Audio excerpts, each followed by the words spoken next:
What's up, folk? With my peoples, what's going down? Before I start real quick, I just want to say this. I got buddies of mine. People asking me, what's up with this? Am I trying to be some broadcaster head or something?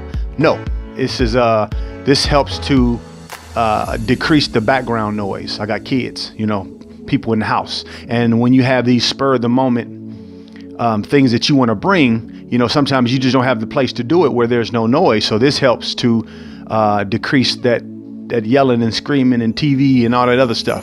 Hope you understand. Don't judge me. Anyway, so I wanted to talk about briefly the power in believing your particular authentic message, your voice. It's very important to understand that you really can't go beyond or move forward until you believe in who you are, till you believe in. And I know this could sound cliche, or it could sound, but you got to really hear me here, because I know for me, I've always struggled with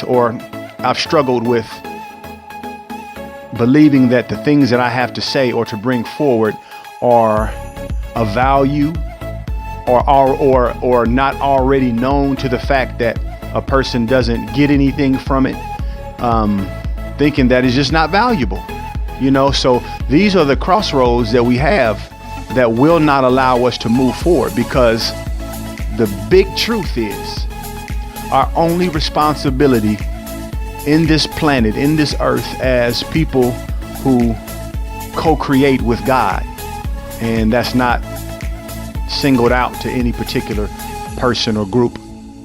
Your job is to co-create what it is God has given you to say.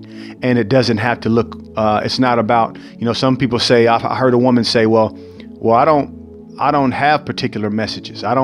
There's nothing that I believe strongly about, to the fact, or passionately, about things that, as far as some people it's religion, some people it's injustice, some people it's the earth, keeping things clean and straight. We all have these different things, but some people don't have any of that. So she said, I don't have any of that. So I feel like I'm singled out, or I'm not as important, or I could look at myself as that. That doesn't matter. Whatever it is God has chosen to come through you as, then that's your responsibility, right?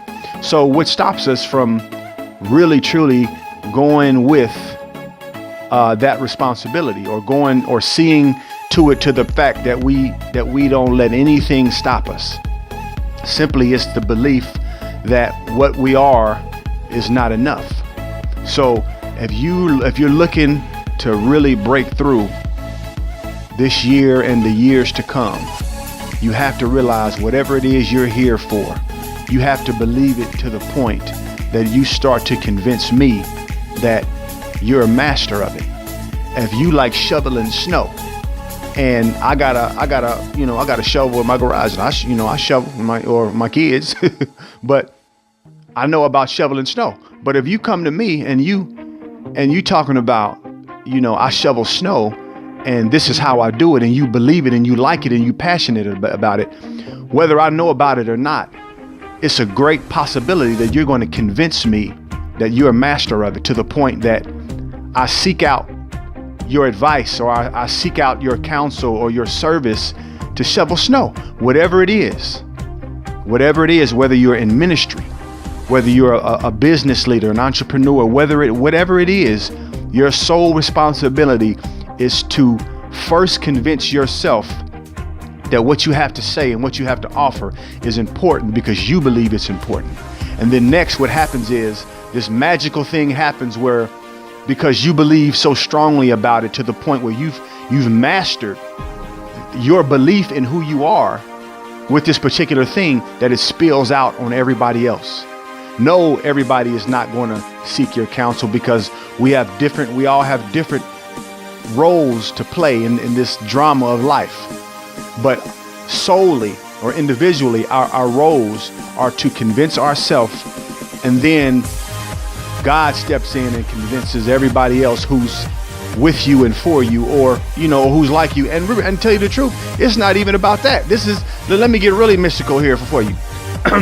If you convince yourself deeply enough to the point that you're not second guessing yourself anymore, and you're going and you're doing and you're going after whatever it is you're going after, even if it's watching fish, on a bridge. If that's what you like, if that's what you like, going to different countries or different places to see things, then do that.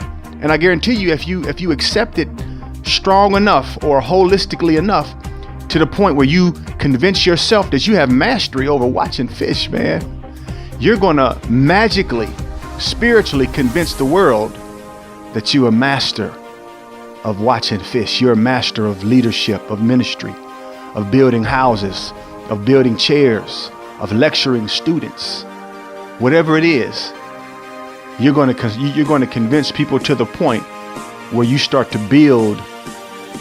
And it's not about building a business off of it. If it's not, I don't want to go there with it. But the fact of the matter is that does happen, and it happens all the time to those people who believe it and understand it to the point that they go with it unapologetically. Did you hear me? Unapologetically. So I hope that made sense, man. You have to believe in what you have to say and what you've been given to the point that you have mastery over it within yourself, to the point that it radiates out of you and hits everybody in the vicinity. Hey, that's all I had to say, man. Talk to you.